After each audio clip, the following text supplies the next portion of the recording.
Malaysian ട്രിപ്പിന്റെ last day ആണെന്ന്, അതുകൊണ്ട് തന്നെ നമുക്ക് കുറച്ച് ഷോപ്പിങ്ങും കാര്യങ്ങളൊക്കെ ഉണ്ട്.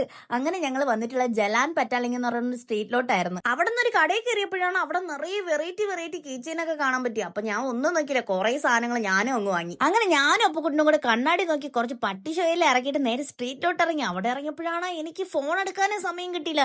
ഞാൻ എന്തൊക്കെ കിട്ടുമോ അതെല്ലാം നുള്ളിപ്പറക്കി അങ്ങ് വാങ്ങി ഗൈസ്. നമ്മൾ ചാക്ക് കണക്കിന് ഓരോ സാധനം വാങ്ങിയപ്പോ അപ്പുക്കുട്ടൻ വാങ്ങിയ സാധനം കണ്ട ഗൈസ്, ഇത് എന്താണ് ഇങ്ങനെ? ഇവിടുത്തെ ഷോപ്പിംഗ് എല്ലാം കഴിഞ്ഞ് നമ്മൾ റൂമിലോട്ട് പോകാൻ വേണ്ടി ഇറങ്ങി ഗൈസ്. ഇനി റൂമിൽ പോയി ഫ്രഷ് ആയിട്ട് വേണം അടുത്ത മാർക്കറ്റിലോട്ട് നമുക്ക് പോകാനായിട്ട്. അങ്ങനെ ഫുഡൊക്കെ കഴിച്ച് ഫ്രഷ് ആയിക്കൊണ്ട് നമ്മൾ ഗ്രാമം എടുത്തോണ്ട് നേരെ സെൻട്രൽ മാർക്കറ്റിലോട്ട് വന്നിട്ടുണ്ട് ഗൈസ്. കയറി വരുമ്പോൾ തന്നെ പല സാധനങ്ങളും കസ്റ്റമൈസ് ചെയ്ത് വെച്ചിട്ടുണ്ട്. കൂടാതെ തന്നെ അച്ചപ്പം, കുഴലപ്പം, മുറുക്ക് എന്തൊക്കെയോ സാധനങ്ങൾ അവിടെ ഉണ്ടായിരുന്നു. അതൊന്നും ഞാൻ വാങ്ങിച്ച് കഴിച്ചില്ല ഗൈസ്, കാരണം 16 റിങ്കറ്റ് എന്നൊക്കെ പറഞ്ഞ ഇവിടുത്തെ എന്താ വില. ഇവിടെ വന്നപ്പോഴാണ് ഗൈസ് ഞാൻ അറിയണത് ഇതൊരു ആർട്ട് മാർക്കറ്റ് ആണ്. അതുകൊണ്ട് തന്നെ കലയ്ക്ക് നമുക്ക് വില പേശാൻ പറ്റാത്തതുകൊണ്ട് തന്നെ കുറച്ച് സാധനങ്ങൾ എനിക്ക് ഇവിടെ നിന്ന് വാങ്ങാൻ പറ്റുള്ളൂ.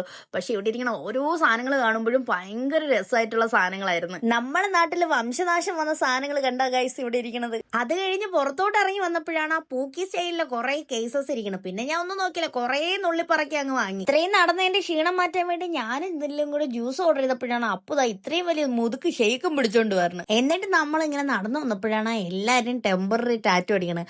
അപ്പൊ ഞാനും ഒന്ന് നോക്കാൻ നിന്നില്ലേ ഗൈസ്, ഞാനും ഒരു ടെമ്പററി ടാറ്റു അങ്ങ് അടിച്ചു. അങ്ങനെ അതൊക്കെ കഴിഞ്ഞ് അവസാനം നമ്മൾ വന്നിട്ടുള്ളത് 7-Eleven അപ്പൊ എന്തെങ്കിലും എടുക്കാന്നും പറഞ്ഞാണ് വന്നത്. പക്ഷെ ഒരു സാധനം നമുക്ക് എടുക്കാൻ പറ്റില്ല, ഭയങ്കര തിരക്കായിരുന്നു.